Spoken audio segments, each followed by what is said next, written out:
Hi, everybody. It's Wednesday evening, October 21st, and we've just finished our monthly church council meeting. I'm excited about Sunday. We're going to have an informal, but I hope fun and festive drive-through at the church, in the church parking lot between 2 and 3. And this is our pledge celebration, but it has a number of other purposes too. So you will be able to bring your pledge card and put it in the special receptacle, which Becky Cameron has created. For that, you will be able to drop off food for our food pantry and any recycling you would like to have added to the youth group recycling collection for their summer youth experience. You can also, if you are a reader of the Upper Room, pick up an Upper Room devotional for November, December. You can drop off a prayer card. You can either write out your prayer request ahead of time, which is ideal, and then hand it to put it in the basket that Martha Tipton will have available for prayer requests, or you can share briefly with her or with me what your prayer request is, and we will get that into our prayer chain. We're going to have some live music, thanks to David Campero. And it'll be a fun day. It'll be a chance for us to see each other and do so in a safe, physically distanced way. So it's a no contact, but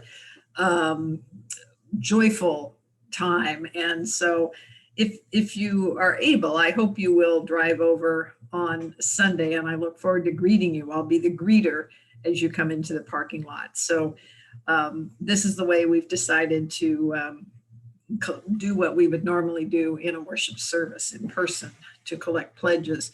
We will dedicate all the pledges that have come in during our All Saints worship on November 1st, which is the Sunday after next. And we will also on that Sunday be remembering the saints, the members of our community who have died since our last All Saints celebration. So that will be a special service, particularly in a year when we have been so restricted in celebrating lives through any kind of memorial gathering. So I think our All Saints Day remembrance is going to be quite important for many of us this year. We have our annual charge conference a week from tonight. This is a different format because of the pandemic, and it's a smaller group that our superintendent will lead. We are going to record that meeting, and then the church council hopes in November to open a meeting to the entire congregation so that anybody who wants to hear some of the reports from the charge conference or talk about plans, visions, financial status, ministry programs, attendance data, all of that, just to learn about what's happening in the life of our church. We're going to figure out a way to make that available to everybody. The 66-page booklet, which we have prepared as we do each year for this conference, is going to be available electronically. And so even if you are not a voting member of the charge conference, and voting members are members of the church council plus any retired clergy who relate to Central, we will be glad to send you an electronic copy. If you're interested in having a hard copy of the lengthy reports and statistics for the charge conference, then you can also pick one up when you come to the drive-through celebration on Sunday. Just be sure to let me know that you would like a copy. So this has been a continuing time of hard news. The statistics about the rise of COVID-19 in our country are not good.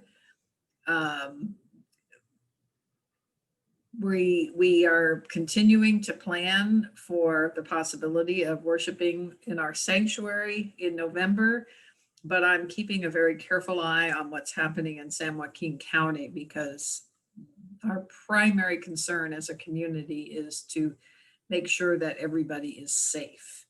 Um, so we will keep the congregation updated about when and if we are able to go inside. Right now, the target date is November 8th, which is just 2.5 weeks away, and we may be able to do that. Rest assured that we will continue to provide worship online as we have been ever since March. So we're making plans for Christmas. It's going to be an unusual Advent and Christmas season for everybody. Family gatherings probably won't look like what they often do. Certainly, our worship will not look like what it often does, but we're beginning to plan for some bell music and some special music that can happen with one or two singers distanced from each other. And we are excited about our Advent study, which will start in late November. So there's going to be a lot happening. Project Angel Tree, I believe, will still be a ministry of Central that we undertake. And you'll be hearing more about that from Alan when he's back from his renewal leave on November 1st. So my friends, there's a verse from Psalm 4 that I shared with the church council tonight for a meeting, and I don't know why it struck me so much, but I'd like to read it to you tonight. Answer me when I call, O God of my right. You gave me room when I was in distress. Be gracious to me and hear my prayer.